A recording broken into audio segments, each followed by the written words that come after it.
بەناوی خوای گەورە میهرەبان ئەمە کۆنجمەلی خەلیفانی کۆمەڵ ئیسلامی لە درێژەی کار و چالاکیەکانماندا بە بۆنەی جێژنی قوربانی پیرۆزەوە هەستاوین بە دابینکردنی 250 عائیلەی فەقیر و هەژار بە هاوکاری ڕێکخراوی هاوار خوای گەورە پاداشیان داتەوە.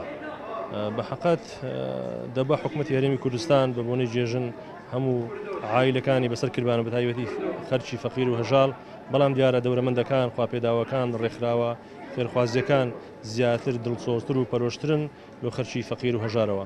ئەمە لێرەوە دەستخۆشیان لێکەین خوای گەورە پاداشتیان داتەوە، خوای گەورە سەرکەوتویان کە، خوای گەورە دەوڵەمەنداکار هەردەم دەوڵەمەند کا لەوەی زیاتر و زیاتر فەقیر و هەژار و بێباوکان لەبیریان بن.